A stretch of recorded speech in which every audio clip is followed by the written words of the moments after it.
Thích Ca Mâu Ni Phật. Mô Phật. Thì hôm nay cũng có duyên lành về Phật Pháp, mà cũng là ngày rằm tháng 6, là ngày cúng hội thường lệ theo giáo lý khất sĩ. Thì hôm nay cũng có chư thiện nam tín nữ tề tựu đông đủ tại tịnh xá Ngọc Vân đây, và chư thiện nam tín nữ cũng đã đọc xong bài kinh Tam Bảo để cúng dường ngôi Tam Bảo vừa xong. Sau đó chư tăng có đọc bài kinh Phước Thí, mục đích là chứng minh ngày xuất phát hôm nay của cô Ký và cô Cần, cũng như trai tăng cho các phương danh sau đây. Gia đình cô Mỹ Xuân trai tăng cầu siêu cho bà Lương Thị Thiền, pháp danh là Tâm Hiền, hưởng thọ 75 tuổi. Gia đình cô Trần Thanh Thảo cầu siêu cho ông Trần Văn Ngư, hưởng thọ 74 tuổi, mất ngày 9 tháng 8 âm lịch. Và bà Nguyễn Thị Thảnh, họ 82 tuổi, mất ngày 12 tháng 10 âm lịch.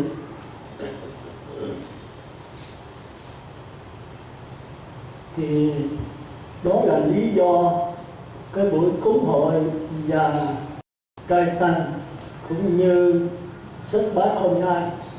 Thì buổi cúng như vậy tạm là viên mãn, nhưng theo truyền thống của khất sĩ thì bài nói pháp để hướng dẫn chư Phật tử đến cõi an lạc trong hiện tại và trong tương lai. Đó là mục đích chính của đạo Phật khất sĩ Minh Đăng Quang. Thì hôm nay cũng theo cái truyền thống đó, tôi xin nói về bài pháp cầu an cũng như cầu siêu cho chư Phật tử. Thì tôi xin nói về cái nguồn gốc của vũ trụ theo quan điểm của Phật giáo qua cái sự hiểu biết của tôi trùng tiên trở lại. Thì chúng ta thấy rằng đầu tiên của vũ trụ là thực tướng của các pháp, tức là tất cả dạng vật chúng sanh, các pháp, cỏ, cây, thú, người, trời, Phật, cả luôn Phật nữa, đều cái hình tướng mà chúng ta thấy, chúng ta lại thờ đó là vô tướng, không có hình tướng như mình thấy vậy. Đó chỉ là một cái dùng hào quang rực rỡ mà thôi. Rồi cái dùng hào quang đó, đạo Phật là một đạo sống động. Vũ trụ quan của đạo Phật là không bao giờ dừng, cứ chuyển động mãi và mãi mãi, chuyển động từng sát na và chuyển động từng chu kỳ. Nếu chúng ta tu theo chuyển động chu kỳ thì cái đó chúng ta kêu là nhân quả khác thời. Thì các nhà khoa học, học sinh, giáo sư rất rành về cái đó, tất cả đều chuyên khỏi. Tức là cái nhà này muốn có là phải có kèo, cột, sắt, xi măng, thợ, Phật tử, các sư nhiều nhân duyên thì mới thành được. Nếu nhân duyên chống đối nhau là cái nhà này không thành được. Thì cái đó quý vị thấy quá là sát thân quý vị cũng vậy. Phải do đất, nước, lửa, gió, do tên cha, quý mẹ, do thần thức của quý vị. Rồi khi sự giao hợp cho mẹ thần thức đến rồi mới tạo ra sắc thân này, lấy ở trong cái tiền kiếp của mình. Đại khái vậy, còn rất nhiều nhân duyên. Thì cái đó chúng ta học, chúng ta có thể hiểu được. Như cái sắc thân tôi ngồi đây, cái gì ngồi đây, thì lúc còn trẻ sinh ra 1-2 tuổi thì chúng ta kêu là bé con, nhí con. Tới trường trưởng thành thanh niên thì lớn lên, rồi tới già, rồi tới gia nhân, mắt mờ, tay điếc, chân mỏi, gối dụng, thì nó thay đổi mãi. Nó thay đổi mãi thì chúng ta thấy rồi. Nhưng mà chúng ta không thấy được cái thay đổi sát na trong đó. Nó đâu phải là 10 năm hay là 20 năm nó mới già, không phải như vậy. Mà mỗi năm nó mỗi già, mà không phải mỗi năm, mỗi tháng nó mỗi già, mà không phải mỗi tháng, mỗi ngày nó mỗi già, mà không phải mỗi ngày, mỗi giờ, mà không phải mỗi giờ, mỗi phút, không phải mỗi phút nữa mà là mỗi giây, mà không phải mỗi giây nữa mà là cái mỗi chúng ta không nghĩ tới được. Nó chuyển biến quá nhanh, chúng ta kêu là sát na. Thì cái thấy sát na là các nhà khoa học cũng đầu hàng đấy, đó là cũng đầu hàng. Không thể dùng con mắt nhục nhãn này, mắt thịt của chúng ta mà thấy, không thể dùng máy móc mà thấy, phải giống như đạo Phật hay các tôn giáo các bát tiết già như vậy.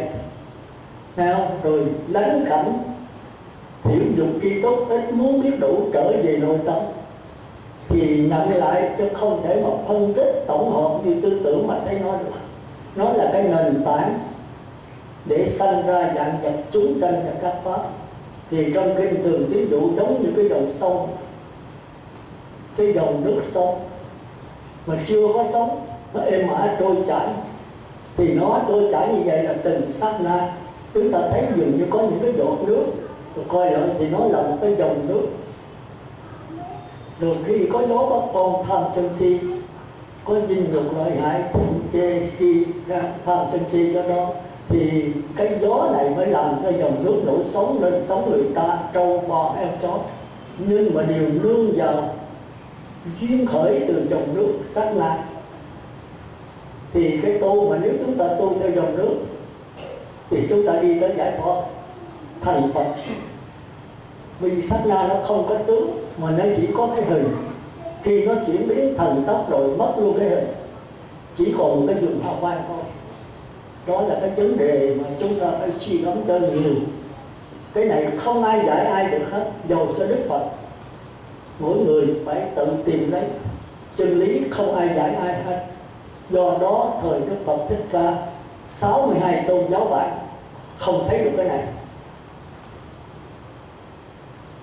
Rồi những cái đạo cao, chẳng hạn như là ông bước đầu Lâm Phất A-la-la, mấy người giỏi, họ nhập định kỹ, lâu, sâu, họ đè nén, họ quán sát, họ chạy trốn, họ thăng hoa, họ tiến hóa. Mà chúng ta nên biết thế giới chu kỳ mà tiến hóa thì cũng là chu kỳ. Cái xiềng xay cây, xiềng sắt, xiềng bạc, xiềng đồng và đổi hoài thì nó cũng thành cái xiềng vàng, xiềng kim cang. Nhưng mà kim cang với vàng vẫn là xiềng. Các ngài lòng chỗ đó tôn giáo bạn lúc bấy giờ 62 tôn giáo lòng. Tới trường Đức Phật đi tìm đạo ta, hai ông đó là được cái xiềng vàng, xiềng kim cương. Xiềng vàng thì nó giống như là cái xiềng, giống như cái cõi của A-la-hán. Xiềng kim cương thì nó giống như cái cõi của Như Lai, tương tự. Mà bây giờ ta hay dùng đến từ là đồ nhái hay là đồ dỗm, tưởng rằng đồ thật nhưng hóa ra đồ chơi. Thì bây giờ cũng vậy đó. Thế giới bây giờ cái đồ gì cũng giả lắm. Nếu mà mình nhìn mình tưởng thật, những con cái bông giấy có gì thấy đó. Tôi đi vào cái chùa, tôi không biết bông giấy hay là bông ni lông, làm giống hết. Thì vô trong chùa thấy có bông tươi quá, tôi nói bông này bông ni lông hả thầy? Nó không phải là bông giấy à sư. Tôi nói để trong này sau, để 7 bữa, 15 bữa nó mới héo. Dường như có để thuốc để gì trong cái nước trong đó. Thì tôi lợi tôi rờ thì tôi biết, tôi rồi tôi bóp thử để nó gãi thì đó là bông thiệt. Còn rồi bóp nó xuống anh Phật trở lên lại là bông ni lông. Mà cái màu sắc với cái hình tướng không có phân biệt được. Và bây giờ chúng ta thấy là khó phân biệt ở ngoài. Bây giờ con người cũng vậy. Nó mắt giả, lỗ mũi giả, tim giả, thận giả, thay được hết. Thì hồi xưa cũng vậy, ta có 62 tôn giáo bạn chỉ có những vị Bồ Tát mình nhìn bằng cái trực giác. Tức là chúng ta nói qua cái đó, nhất là thế giới hiện tại bây giờ làm thế giới đau khổ cùng cực. Chưa bao giờ con người tán loạn như bây giờ. Nhất là bây giờ có cái hội gì lần qua, hội gì ở chỗ đó. Và cái mỏ dầu lửa lớn nhất của Hoàng Sa, Trường Sa gì đó. Thì trong sám giảng thì nói lâu rồi. Long dĩ xà đầu khởi chiến tranh gì đó. Thì ông Bình Phước Sổ thì ông nói là mèo kêu quá tánh lo sao, đến chừng đồng trắng mới đòi chính kia. Thì hồi xưa có nhiều chỗ ta cấm, không cho nói. Nhưng mà tới bây giờ khoa học, mấy nhà chiêm tinh lớn nhất ở thế giới thì đoán rằng phải năm năm thìn mà đón ngày luôn nữa, còn các ngày kia thì không có đón ngày được. Không có đón ngày là ngày nào nó xảy ra tận thế, nước nó sẽ tràn ngập hết, và điện bị cúp hết 7 ngày 7 đêm, không có điện nước, không có điện, tối trời tối đất, nó tùm lum. Và bây giờ chính là khoa học công nhận nó là cái mới cái chết, thì thế giới không thể bực bề, không thể cấm được. Nó lên mạng cái gì tôi không biết mạng là cái gì, tự nhiên nó có mạng có gì đó. Bây giờ cả quốc tế đều biết, người ta đang hồi hộp, đang lo lắng, đang sao động, vì còn có 1 năm nữa ông tới, có năm mấy nữa. Con người rất sợ chết, mà sợ chết thì sao? Do tội giới rồi tu để khỏi chết. Còn nếu qua rồi mà không có tiền đó thì thôi không tu nữa. Chúng ta tu cái cười đến năm 2000 cũng nói tận thế, tội giới rất nhiều. Rồi năm 2000 không có rồi, thôi không tu nữa.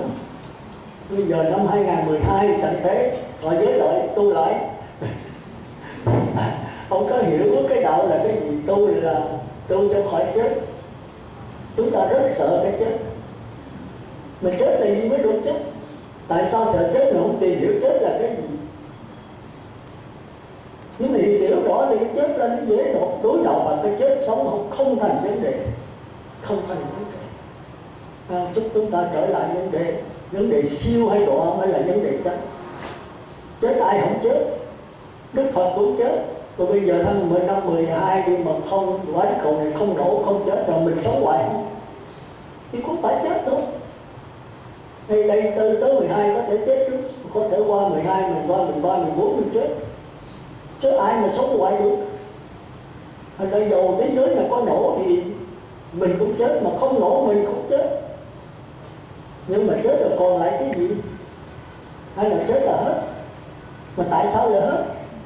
Còn lại cái gì bây giờ, nó ở đâu trong cơ thể mình điều khiển nó được không? Tại sao mình không đặt những vấn đề đó mà mình cứ lo sợ tào lao, nó sợ tầm bậy tầm bạ vừa hoạn, rồi làm cho mình bất an, rồi không nhiều người bệnh, rồi có khi đi tới bệnh thần kinh nữa, cái trầm cảm gì đó, hoặc là đủ thứ hết trơn. Còn có người bây giờ cái cuộc sống nó quá chết không, bây giờ nó nhức nhối là tự tử, đau quá chịu không nổi. Mà cái đó ai tạo ra? Cái quả địa cầu này nổ, cái nước ngập, phải không? Thì là ai tạo ra? Phải chăng là chính chúng ta, mỗi người chúng ta và tất cả chúng ta? Vì chúng ta có thể cải sửa được không? Nếu chúng ta làm, chúng ta cải sửa được. Thì tất cả những cái quả địa cầu nổ là không nằm trong tay của chúng ta, của mỗi người chúng ta và của tất cả chúng ta. Quả địa cầu này là của chúng ta. Thiên tai hay không thiên tai là của chúng ta. Tôi nói sai là tôi xin chịu tội hết. Tại sao mình không trở về mình không tu, mà đó mình cứ ra trời, mình cứ sợ mãi. Mình là quyết định cho số phận của mình, và quyết định cho số phận của tất cả 6 tỷ người trên quả địa cầu này. Bởi vì mỗi người liên can nhau rất nhiều. Mình là sống cho tất cả 6 tỷ, tất cả 6 tỷ là sống cho mình. Nó liên can như vậy. Thành ra mình phải hiểu đạo Phật cho rõ. Rồi mình cứ tỉnh bơ, sống từng giây phút ra tu. Dầu mà địa cầu có nổ tôi cũng tu, địa cầu không nổ tôi cũng tu. Mà tôi tu không phải là tiến hóa để lên các cõi trời, nhưng mà phải qua cõi trời rồi tôi dứt cõi trời, tôi qua cõi bất sanh bất diệt, để là có cái gì bất tử trong vấn đề sinh tử này. Thì tôi trở lại cõi này, tôi tỉnh queo, tôi sống mà tôi không dính mắc, không cô nhiễm một cái gì hết. Thì chính cái không dính mắc mới là đạo Phật. Mà không dính mắc ở đâu? Ở trong ngay cái dính mắc này. Thì mình cứ sống trong ngay cái dính mắc, mình đừng dính mắc thì thôi. Nếu tôi dính mắc vào cờ bạc thì tôi sống vào gia đình cờ bạc. Tôi dính mắc vào cái cao thượng của cõi trời, tôi nhập sơ thiền nhị thiền, thì tôi sống vào cõi sơ thiền nhị thiền, đó là cái xiên giải. Rồi tôi không dính mắc vào người trời, không dính mắc vào địa ngục là quỷ súc sanh, không dính mắc vào cõi trời. Chết gì đâu? Bây giờ tôi không về đâu hết, thì chết tôi về đâu bây giờ? Tôi không dính mắc là tôi không sanh vào đâu hết. Còn bây giờ tôi muốn sanh đâu? Được. Thì cái này là cái nền tảng. Thì cái đó không phải là nghiệp kéo tôi, mà chính là tôi thể hiện làm như nghiệp. Cũng như thầy giáo học trò thì nó dính mắc vào lớp 3, trình độ lớp 3 thì đưa lên lớp 6, lớp 7 là nó khóc, học như được. Còn trình độ đến lớp 3 mà đưa xuống mẫu giáo thì nó khóc, nó không học được, nó phải dính mắc. Còn một ông thầy giáo giỏi là không hề dính mắc, là đưa xuống mẫu giáo là chỉ xuống mẫu giáo, nhưng mà ông không phải học trò mẫu giáo, ông vẫn là thầy giáo. Đưa lớp 3 thì ông vào lớp 3, đưa lớp 7 vào lớp 7, đưa lớp 12 vào lớp 12, nhưng mà không dính mắc vào lớp nào hết. Thì ông ở đâu? Ông không ở đâu hết, mà ở đâu cũng được hết. Thì đó ta gọi là thánh hay là Phật. Phật có vậy đó, chứ không Phật là chết rồi lên niết bàn, có cái niết bàn ở trên trời chính từ mây, nó cũng mất. Cái đó là cái tưởng tượng đó. Rồi địa ngục ở dưới đất này, đào xuống đất mà có địa ngục tôi chịu đó. Địa ngục là do cái suy nghĩ, cái hiểu biết ngu si của mình, rồi cảnh giới đó hiện ra. Chẳng hạn như quý vị bây giờ thấy nước là quý vị nhìn mà con mắt nhược nhãn, nhưng mà quý vị đi vào phòng hóa học của nhà khoa học, người ta dùng cái hóa chất, người ta biết cái nước đó là nó thành H2O, thì quý vị vào trong phòng quý vị sẽ thấy H2O, tôi không còn nước nữa. Thì sự vật nó đâu có hình tướng rõ rệt đâu, nó chỉ là một sự ảo hóa thôi. Rồi nếu quý vị tu thiền, nhập sơ thiền, nhị thiền, tam thiền, quý vị sẽ thấy nước với cái cõi trời sơ thiền nó chỉ là lưu ly thôi. Quý vị không nhập được thì không thấy. Quý vị ở người thì quý vị nước là nước như tất cả mọi người. Cái đó chưa là cộng nghiệp. Nhưng bây giờ tôi ngồi tôi nhập sơ thiền, tam thiền thì quý vị đây quý vị thấy nước, nhưng mà tôi thấy là lưu ly. Và tôi làm sao giảng cho quý vị? Quý vị muốn biết cái gì cũng theo tôi, nhập sơ thiền, nhị thiền, tam thiền, quý vị sẽ thấy. Vậy bây giờ phải cần giải thích gì hết. Nhưng đó không phải là đạo Phật. Cái đó là 6 ngày tôn giáo bạn từ xưa đã có rồi. Và quý vị thấy bây giờ nước ô nhiễm là phóng xạ nhóc hết, con người không dám uống, nhưng mà có người ta dám uống. Ta uống rồi axit nữa, ta uống đường miệng chai, ta không chết. Mà mình uống là chết. Mình muốn không chết mình cũng phải tu luyện như các ngài. Chúng ta coi trong sách ta thấy như người bắt rắn, cái gì cũng bắt được đi. Mình vô bị con rắn cắn là chết liền, họ đưa tay cho rắn cắn không chết. Tại sao vậy? Vì trong cơ thể mình có cái chất đề kháng, nó chống cự lại. Nhưng mà con rắn nó xuống nó cắn độc nhiều quá, mình đề kháng không nổi thì phải vô là thiếu. Thì bây giờ làm sao? Mấy ông thợ rắn cũng giỏi, ông bắt rắn rồi ông lấy cái nọc của nó, ông uống một điểm nhỏ thì vô cơ thể nó phản ứng, nó nóng lạnh 1-2 ngày rồi nó hết là cái chất đề kháng nó quen, nó thích nghi. Rồi vậy rồi uống tới 2 giọt rồi nó nóng lạnh nữa rồi nó hết, rồi thích nghi uống 3 giọt 4 giọt, tới chừng bằng cái độc của rắn nó cắn mình thì dọn đưa ra rắn nó cắn thì ông là thích nghi rồi, nó không có cảm xúc, không có chết nữa. Thành ra thời buổi này đó, tụi trẻ nó sinh ra đứa nào thích nghi thì nó cái thân thể nó khác với thân thể của mình, đứa nào không thích nghi thì chết ngay trong bụng mẹ. Còn chúng ta cũng vậy, ai mà cơ thể mà quân bình thì thích nghi thì sống, không thích nghi thì chết vô là thiên. Bây giờ nhiều bệnh tùm lum hết, bác sĩ đầu hàng chưa có thuốc, nhưng cơ thể mình có thuốc. Mà có thuốc là có tu á, người ta sống kiên cử, người ta lấy được cái quân bình âm dương thì cơ thể là tự trị lấy. Thành ra phương pháp Osama không phải là phương pháp trị bệnh. Chúng ta thấy hiểu cái đó. Còn sao nói phương pháp tôi là lấy lại quân bình âm dương, còn cơ thể tự trị bệnh lấy. Hồi xưa thì bên Tây Phương không, bây giờ Tây Phương đồng ý cái đó. Cơ thể có một cách đối trị bệnh tài tình hơn khoa học. Nếu cơ thể quân bình, mà muốn coi cơ thể quân bình thì coi nước tiểu thôi. Nếu nước tiểu nóng quá là cơ thể không quân bình, con người sẽ chết.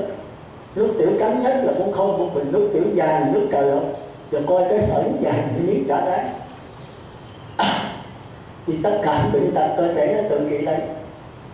Cũng như tôi thấy những người mạnh không, người ta bị mà rắn cắn ta đạp lên nữa, người ta đâu có chích thuốc người gì đâu. người ta nặng máu ra đây rồi mà đó tôi thấy trong quê vậy đâu có chết gì đâu, mạnh sinh sự có chết gì đâu, có thể là không bệnh, còn mình không chết là con đầu đánh nó giật chết luôn. Chúng ta bây giờ uống nước này chúng ta la trộn, phải uống nước khoáng mới được, uống nước phóng xạ là chết vì cơ thể mình nó mất mình quá.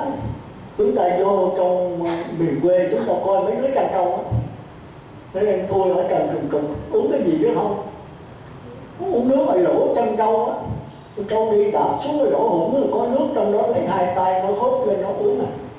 Chính mắt tôi thấy không phải là tôi nói kể chơi, tôi đi hành đạo tôi ngồi thấy tôi là em làm cái gì nói em uống nước sư, tôi nói sao lấy ca rồi mất công quá, hai tay nó ấy là nó bùng cái lỗ chăn trâu nước ở chỗ đi trâu nó lên uống, mà nó em uống gì không bệnh hả, em uống mỗi ngày phải khác để uống thôi. Còn mình phải nấu chín, phải này phải kia, phải lọc, phải chiết kia và thực tiến như ố tùm lum. Nó cũng giống là nếu cái thường. Nó ăn cái gì? Nó ăn cơm với một mớ cá kho, mà cá sạch, có lộn tông, có đồ ăn gì đâu. Thế mà cái đó dung nhất làm cho cơ thể nó quân bình. Nó bây giờ trời đánh không chết. Trong quê đâu có ăn cái gì, còn mấy đứa bé ngoài chợ mà thấy bệnh tới bệnh lui vậy. Nó ăn ngày có 2 bữa cơm mà sáng không có điểm tâm gì hết, 9-10 giờ ăn. Tôi thấy đó có mấy đứa cháu mà tôi từ đi đại học tôi về tôi thăm xung quanh và một đứa ăn 5-6 chén cơm, ăn tới mẹ nó chịu là không cho ăn. Tôi nói trời sao nó ăn mà không cho, nó ăn quá trời ăn luôn không nổi xưa gạo thì không nổi luôn, không đủ luôn. Tôi nói trời cho ăn cơm không, chỉ có vài cái lòng tông nó đi bắt ơn nó xuống mấy ao đặt cho bắt còn đó cá nhúc, không có mua đồ cho nó đói thấy ngọt thì ăn 4-5 chén, nói gì thì chị khỏi cần đi thầy thuốc cho nó, nuôi không nổi chú ơi. Có 4-5 đứa nó ăn còn hơn người ta, mấy gạo đem về có bình ăn hết trơn, mà đứa nào mới cười. Thì chúng ta thấy là cơ thể chị mình lấy, nó bị độc đinh tập gì nó nặng máu ra rồi tôi vài bữa nó lành, cơ thể nó hàn gắn ơi, nó đâu có vô nhà thương bóp gì đâu. Nó chơi nhiều khi nó chọi gạch lỗ đầu hết, nó té đùi rồi ngồi dậy nó cười nó đi. Còn bây giờ mình té một cái là gãy tay gãy chân, gì đâu, vì mình đó, tất cả đều do mình. Còn bây giờ làm sao? Thì chiến liệt, ngồi đó mà khóc sao? Vì thế giới bây giờ thế giới đang đi tới chỗ bại hoại, đi tới chỗ tàn tác tả tơi luôn. Do ai? Do quý vị, do tôi, do tất cả 6 tỷ người này. Bây giờ ngồi đó khóc sao? Phải mình trói cột cho mình mở. Bây giờ cầu Phật mở cọc nào, Phật nào mở, không có vụ đó. Chúng ta nên nhớ pháp môn tịnh độ không phải là pháp môn chờ chết bại sủi nha. Không phải tạo nghiệp tùm lum mà chết ai Đà tiếp dẫn con, mà nếu không tiếp dẫn ai Đà không linh. Con bệnh quá Quan Âm ơi, Quan Âm làm cho con hết bệnh, nếu không hết bệnh là Quan Âm không linh. Quan Âm nào mà linh? Linh bất linh tại ngã.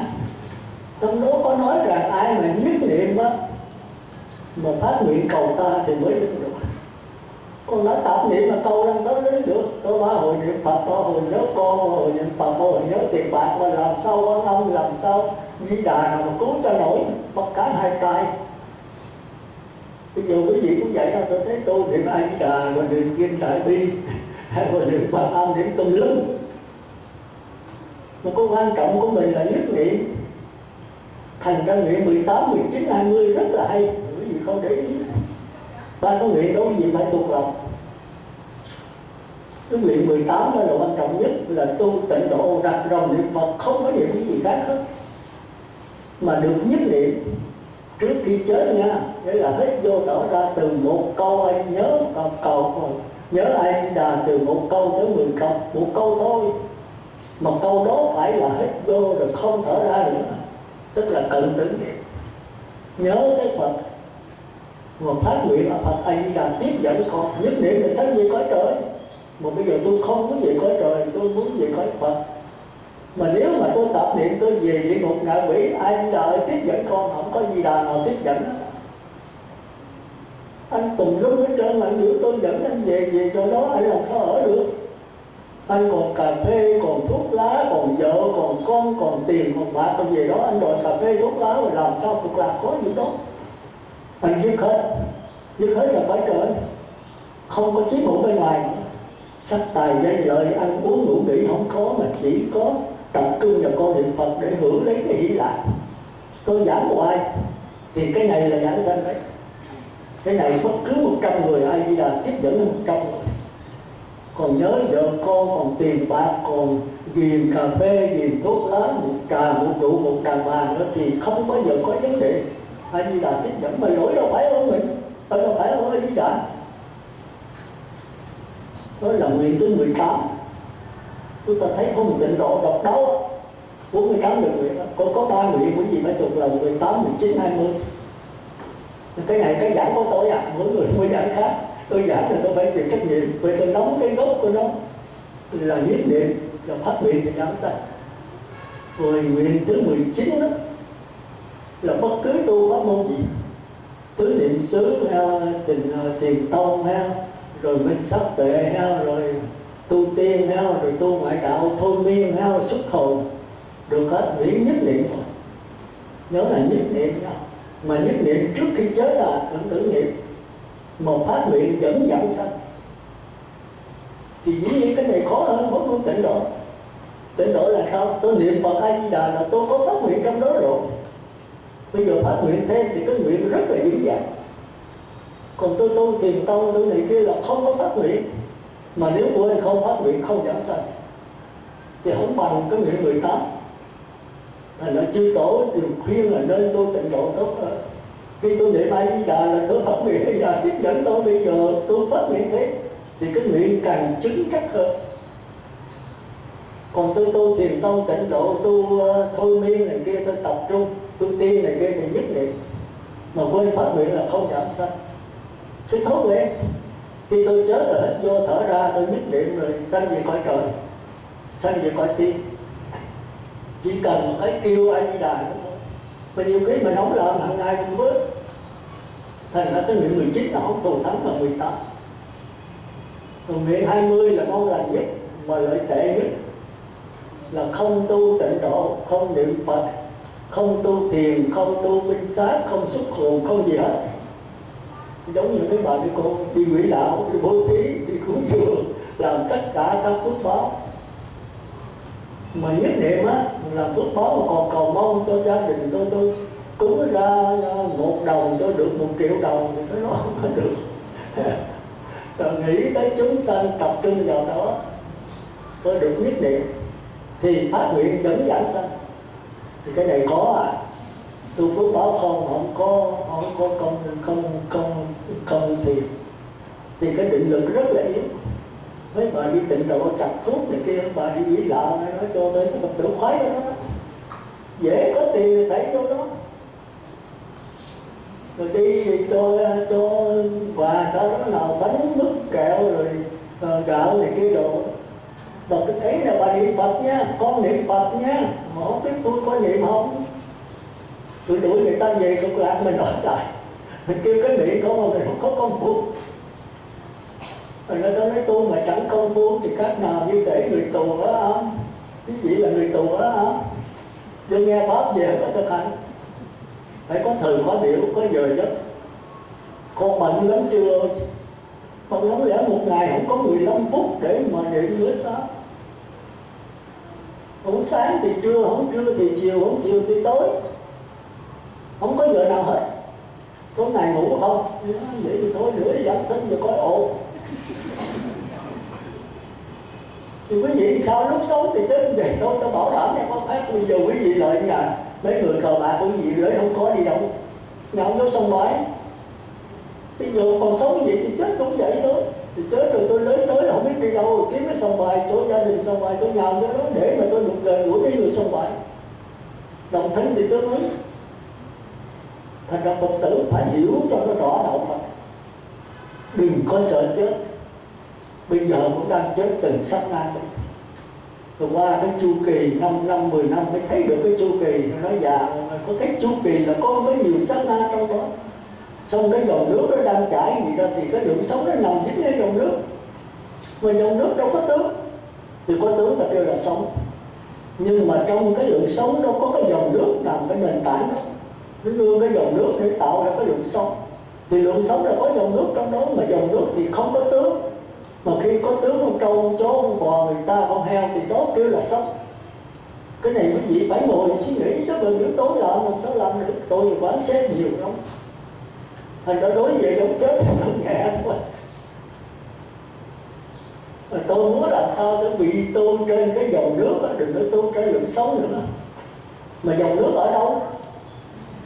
Nó ở ngay trong lượng sống. Thành ra khi quý vị chấp cái lượng sống là tôi thì cái dòng nước quý vị không thấy. Còn khi quý vị đừng dính mắc vào lượng sống nữa thì đó là dòng nước. Quý vị từ cái lượng sống quý vị tìm dòng nước không bao giờ có. Quý vị có thể đi tìm cái lượng sống khác thì được. Sống đi tìm sống, cái sống làm sao tìm dòng nước là cái đối tu nó khác. Nó là cái đối tu sát na, đối tu nhận lại, nó không có pháp môn, không có đạo sư, không có thầy, không có từ từ, không có lấy đó. Nhận được là nhận, mà nhận không được thì thôi. Nên cái đạo Phật nó khó. Mà nó ở đâu? Ở ngay trong tất cả, ngay trong sắc thân này. Nhưng mà sắc thân quý vị, sơ cơ quý vị nhận không được đâu. Nó ngay trong cảm giác. Cảm giác của địa ngục ngạ quỷ thì nhận cũng được đâu. Cảm giác người trời với cảm giác sơ tiền nhị tiền. Niệm Phật đến từ 1 tới 10 niệm Phật, khỏi đến khỏi cần niệm Phật vẫn có tiếng niệm Phật, bởi vì có thể nhận được mà hãy có tiền trí tất cả. Từ đó là quý vị mê cái khỏi niệm Phật, cái hỷ lạc nó khỏi lên, quý vị nói hỷ lạc là quý vị thì quý vị nhận được sống nữa. Nhưng mà bây giờ quý vị thông minh lắm. Ở cái chỗ này tôi cũng xin lỗi một chút là mấy ngày có rất nhiều người kiếm tôi, mà tôi bệnh quá tôi không có tiếp riêng nữa. Thì có Phật tử nào chỉ đó thì tôi nói Phật tử để mà hiểu. Bệnh gì mà tiền bạc này kia rồi nhà cửa rồi đi ra buôn bán rồi dây tiền của ngân hàng gì đó mà bị mấy cái hãng lớn nó đập cái tiền nó kêu khuyến mãi cái gì là mấy tiền nhỏ đến cửa hết cái lỗ đã. Và không tiền đóng ngân hàng nó siết nó lấy nhà. Thì muốn nhận tiền ngân hàng phải đưa bằng khoản gì đó, tôi thích nó cũng không trần. Rồi bây giờ bế tắc, cha mẹ vợ con gì chồng con gì đụng rồi sáu rồi muốn đi vô sư khai cũng giải quyết hết rồi, sướng không? Sư khai ông còn chưa xong không giải quyết cả ai. Nhưng mà gặp tôi thì tôi giải quyết. Cái đó ai khổ mình? Chính mình khổ mình bằng cái ngu si của mình. Mà ngu si thì làm cho cuộc đời càng khổ thế, khổ mình khổ người. Thì tôi vô chỉ quý vị có cách thức làm sao cho mình thông minh, mình sáng suốt. Thì thông minh phải giữ giới, thì tôi có 3 siêu rồi, 3 cái chữ. Cũng như là ông ấy là có 7 búa, tôi là 3 búa. Giữ giới, niệm Phật đếm từ 1 tới 10 niệm Phật khỏi đếm, không có giải quyết vấn đề được đâu. Giải quyết chừng nào nó bế tắc, nó càng bế bí lối chừng ấy, nghèo càng thêm cái eo. Tới chừng nào mà cái tâm bệnh rồi đó, tiếng niệm Phật nó từ trong ai lại ra nó tràn ra, mà nhận nó được thì con người rất là thông minh. Thì thông minh thì giải quyết vấn đề, thông minh hạnh phúc. Không bây giờ là tạm niệm mình đau khổ tùm lum, mình còn muốn điên đây mà giải quyết vấn đề nó điên thế. Bỏ qua bên đi, bỏ qua đi tám, chừng đó tới đâu là tính đó. Bây giờ lâu tốt thôi. Nếu giờ bạn giải quyết rồi nó còn bế tắc nữa. Bây giờ dặn về có vợ 5 giới, thọ 5 giới chưa, có ăn chay ngày nào mà không có, thì đau khổ là phải. Giờ chạy kiếm tôi làm sao? Tôi bây giờ có thể nói thần thông tôi giúp được con người. Bây giờ bạn ngã xuống chết là tôi làm cho sống được, tôi không làm tôi nói thiệt, tôi nhìn bạn chết. Tôi nói thiệt, chết đâu phải là hết. Một cái tiếng quá mới là hết. Mình chỉ là tôi nghĩ lại người ta, nghĩ lại ai Di Đà, tôi làm tội hết. Ai Di Đà cứu tôi giao hết trọn xác thân này cho Di Đà. Nhưng mà tiền bạc là để tối ai Di Đà không có lấy. Còn bệnh tật cái gì đau khổ ai Di Đà lãnh hết. Chúng ta khôn quá trời, chúng ta không chịu tu, mà tới chịu khổ đau đi tìm Phật, đi tìm Thánh để cứu mình. Ai cứu mình? Ai trói cột mình? Nếu mà A Di Đà trói cột mình thì A Di Đà mở. A Di Đà đâu có trói cột. Chính là ngu si này trói cột. Mà ngu si là mình không có tội giới, mình không có ăn chay, mình không có niệm Phật, mình không có tội giới là sát sanh, trộm cắp, tà dâm, nói dối, uống rượu mà làm náo. Thì cái lần này là cái ám ảnh cái tội lỗi của mình, rồi những cái dông nó theo nó phá mình nữa thì lòng sao mà không mắc quả được. Tai họa là gì? Là nhất định chiếu cả. Tại sao có người sanh con nó có hiếu mà có người sanh ra con nó phá tàn gian trong lục luôn? Tại vì con mình nó là cái loài thú, mình giết nó thì bây giờ nó lợi nó máu quá. Còn nếu mình không sanh thì bây giờ lợi nó trả hơn. Thì chúng ta thấy có cái gì mà là sai trái đâu. Dâu ân mà báo nghĩa không sai trái, người ghét người thương cháu bất bình. Có nhiều người nói con bị quan cái gì? Kiếp trước tôi con tổng thống rồi tôi giết người này kia, không ai dám đụng tới tôi hết. Vậy là em làm sao mà êm được? Thì sau này khi cha tôi xuống chức tổng thống rồi thì bắt đầu có. Còn nếu cha không xuống rồi bây giờ mình chết đi, cái đó vẫn còn. Viên án chịu thốt 9 kiếp thì vẫn còn ra thôi. Thì kiếp sau sanh lên mình trong sạch, không có làm giữ giới đàng hoàng, tu đàng hoàng mà vẫn đổ nổi thôi. Bây giờ tôi ăn chay tôi giữ giờ. Tại sao cái nhân quả quá xấu một sự? Cái nhân này đâu phải mới giao bây giờ. Mình gieo hột chanh mà 4 năm về trước, mình gieo hột cam mới hôm qua, rồi cái trái chanh mình lá trộn. Tại sao cứ gieo hột cam xanh mà lợi lên cái trái chanh? Đâu có cái vụ đó. Cái nhân thì ái quả, không sai trái. Mình không biết quá khứ, hiện tại và vị lai. Nhưng Đức Phật nói con đừng có sợ, tất cả đều do con. Kiếp trước mình đã ngu rồi mới tạo tội, thì cái vô minh đó ông có trách. Thì bây giờ nếu hột chanh rồi thì lên cái chanh thì cứ vẽ chanh mà ăn. Ôi ôi chua lét, dùng chua lét mà nhỏ vào họ. Tại sao không biết cải sửa nó? Nặng vô lòng đi trên đường, nếu nhiều quá đem ra bán, nhiều quá muối để làm chanh muối chỉ đau dòng hàng. Đủ cách thì cái đó là chuyển nghiệp. Càng nhiều thì mình càng kiếm tiền vô càng thêm. Còn thứ người ngu ngồi khóc đem đổ đi xong hết thì cũng không có gì hết. Thì cái đó do ai? Do cái hiểu biết ngu si của mình. Ngu si là làm cho mình khổ đó. Thành ra ngay bây giờ quý vị phải thọ tam quy, trì ngũ giới, không sát sanh phải phóng sanh, không trộm cắp phải bố thí. Thành ra tôi đi đâu là tôi bắt quý vị trả, mỗi người phải trả. Quý vị nói tôi khó ích lợi gì cho tôi. Nếu quý vị không thuộc, quý vị phạm quý vị không biết gì hết. Không biết rồi quý vị làm sao tránh, làm sao sám hối, làm sao cải sửa. Trong đạo Phật thì người nào cũng có tội hết trơn. Nhưng trong cõi trần ai bụi bặm mà giữ làm sao khỏi đóng tóc son quý vị đâu đó.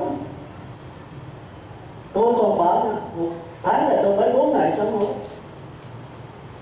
Thì quý vị làm sao mà khỏi? Tôi là trong hoàn cảnh thuận tiện nhất, không tiền, không bạc, không nhà, không cửa, không đụng tay. Tôi chỉ ngồi thiền xem kinh là giải thoát thôi.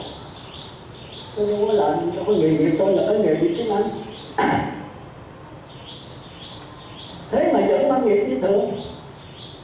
Nhưng mà dạy thì người đó khóc, sám hối. Sám hối là gì? Là ăn năn lỗi trước, chừa bỏ lỗi sau, cải sửa đó. Nhưng mà xin nhớ đó không phải là đạo Phật nhá. Đó là đạo trời. Nhưng mà không qua đạo trời, không qua đạo Phật được. Người ngu si không thể nhận được cái bất tử, không thể nhận được dòng nước. Chỉ có những lượng sống cao thượng thì mới trực nhận trở lại không pháp môn nữa, trực nhận cái dòng nước ở ngay trong cái sắc thân của mình. Thì người đó phải qua sơ thiền nhị thiền, tức là tiến hóa từ địa ngục, ngạ quỷ, súc sanh, A-tu-la, không trong mong gì nhận được cái bất tử đâu, cái dòng nước Phật tánh. Cái cõi người trời có thể mà khó tới mà giữ 8 giới rồi đó. Niệm Phật đến từ một cái người thì phải đời sống giản dị đó. Tức là ăn mặc ở bệnh rất là đơn giản. Bây giờ đơn giản không? Tôi thấy bây giờ là quá xa, ai cũng hưởng thụ hết. Bây giờ trong túi con nào nấy cũng có là thần thông hết. Rồi nó tít tít tè tè chạy ra ngoài, các bác có bên Mỹ, rồi bên Anh, bên Úc. Tôi không có, tôi tu hoài mà không có thần thông. Quý vị chưa cần tu là quý vị có thần thông hết. Thần thông nó tư tưởng nó nguy hiểm, nó hại nó. Thì chính bây giờ những cái nhà nó đổ đất lên tộc trời đó là để cho quý vị bắt điện đó. Tại nó bán những cái gì siêu cạc thì tôi không biết để tôi đúng. Thì nó tốn biết bao nhiêu triệu, bao nhiêu ấy mua miếng đất đó rồi nó phải mướn rồi nó làm ra đó. Rồi bắt rồi cái thì quý vị sẽ bị tai biến. Nó hư cái ốc quý vị. Đó là khoa học nói báo bây giờ nó kêu trời á. Rồi quý vị nghe cái đó rồi nó đi vô não quý vị, rồi quý não trở nên là bệnh tâm thần hết. Sau này ra là quý vị toàn là bệnh tâm thần không à. Tức là trầm cảm với người điên đi. Tỉnh thì không tỉnh, là mê thì không mê, nó mới khó à. Ra thì thấy có hai con mắt thôi mà không thấy rồi. Chạy ngã rồi ra lũi nhau. Rồi nhà thương người còn tai, người thì còn chân. Thế giới sẽ đi đến chỗ đó. Không ra giờ tràn ngập nhà nào cũng 3-4 chiếc không. Nhiều hưởng thụ quá trời. Rồi cây bút, cây viết cũng vậy, cây giấy bây giờ xưa giấy đâu mà dễ gì. Bây giờ cái miếng lịch cái gì thấy ở trên nó treo cái dịch bằng cái tập giấy. Mà giấy giờ viết cầu Anh cầu siêu không phải 1 tấm nhỏ, 2 tấm luôn, viết có 2-3 chữ đó. Vì xài không biết như vậy. Hồi xưa là mỗi người có cái khăn tay đó mà có rửa miệng lau chùi về giặt. Bây giờ không có được, tôi không thấy ai có khăn tay mà. Rồi có cái cuốn vệ sinh đó, tôi nói bỏ ở đây luôn hết. Mấy người bán đồ quét muốn chết. Phí vô cùng. Mà vô nhiều khi mình chùi cái đôi đũa luôn là 3-4 miếng. Đâu phải của mình, của hãng này mình xài mấy miếng xài nó đâu có dám nói. Nhưng mà cái đó là cái thông báo của mình. Mình đừng tưởng là lấy vô hình nó không ai biết, mình biết là đủ chết rồi.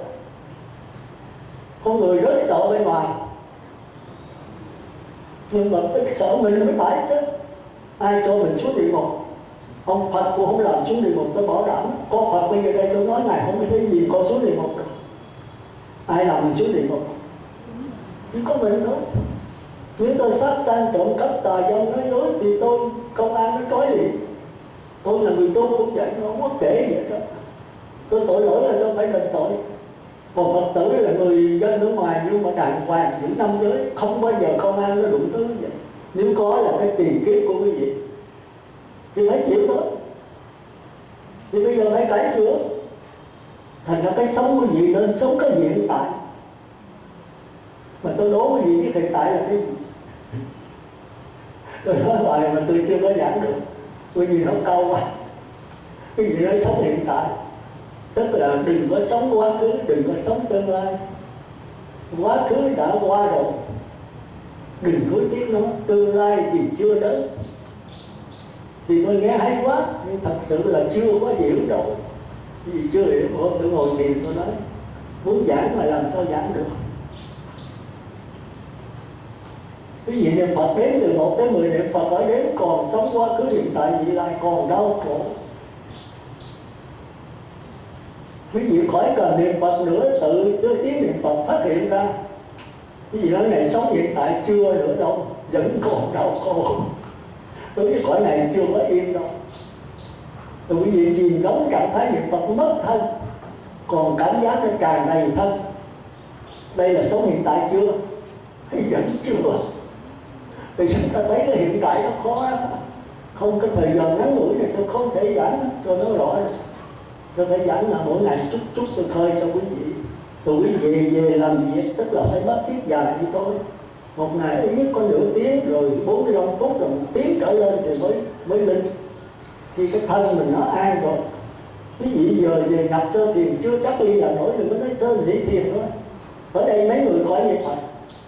Bây giờ ngồi đây là muốn niệm Phật khỏi cầu nguyện, khỏi làm gì hết. Nhớ lại là có tiếng niệm Phật ở trong linh hồn mà nó phát ra trên không gian. Mình lắng nghe mà mình tống được không? Tới đây khởi đấu gì cho chưa chắc được 10 người là. Thì mấy người vậy là định lực mạnh. Nhưng mà gọi là sống hiện tại chưa đâu, còn xa.